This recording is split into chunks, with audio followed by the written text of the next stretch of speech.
নদিয়ায় ভয়াবহ পথ দুর্ঘটনা। বাস এবং ডাম্পারের মুখোমুখি সংঘর্ষে গুরুতর আহত একাধিক বাস যাত্রী। আহতদের নিয়ে যাওয়া হয় শক্তিনগর জেলা হাসপাতালে। ঘটনাটি ঘটে কৃষ্ণনগর তারামা মোড় 12 নম্বর জাতীয় সড়কের ওপর। প্রত্যক্ষদর্শীদের মতে শনিবার সকালে কৃষ্ণনগর থেকে বাবলারিগামী একটি যাত্রী বোঝাই বাস 12 নম্বর জাতীয় সড়কে ওঠে সঠিক রাস্তাতে না গিয়ে উল্টো দিকের রুটের রাস্তায় ঢুকে পড়ে এবং তখনই কলকাতা থেকে বহরমপুরগামী একটি ডাম্পার সজোরে ধাক্কা মারে বাসে। ঘটনাস্থলে গুরুতর আহত হয় একাধিক বাস যাত্রী। স্থানীয় সূত্রে খবর, বাস রং রুটে যাওয়ার কারণেই সাত সকালে এই দুর্ঘটনা। যদিও এই ঘটনার পর বাসের চালক এবং ডাম্পারের চালক দুজনেই পলাতক। ঘটনার খবর পেয়ে ঘটনাস্থলে পৌঁছায় কৃষ্ণনগর কোতোয়ালি থানার পুলিশ এবং স্থানীয়দের তৎপরতায় আহতদের নিয়ে যাওয়া হয় শক্তিনগর জেলা হাসপাতালে।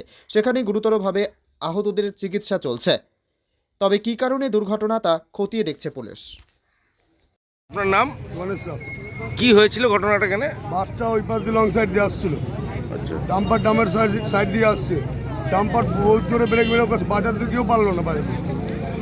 ও পুরো ডাম্পার যখন স্পট হয়ে গেল, ও তখন মাথাটা দিয়ে কাটিয়ে দিল। আচ্ছা, তখন আর ড্রাইভারের কিছু করার ছিল না ডাম্পারে।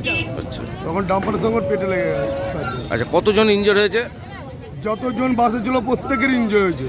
তার মধ্যে একজনের পা পুরো ভেঙে গুড়ি দিচ্ছে, মানে যে সামনে বসছিল। আনুমানিক কতজন ছিল বাসে? বাসে তাও অনুমানে গোটা 20 জন। আচ্ছা, এই বাসটা কোথা থেকে কোথায় যাচ্ছিল? এটা বাবলারি বাস, কৃষ্ণনগর বাস স্ট্যান্ড থেকে আসছিল। এই জায়গাটার নাম কি? এটা টার্গেট তারামার সামনে। আচ্ছা, আপনার নাম? গণেশ সাহ।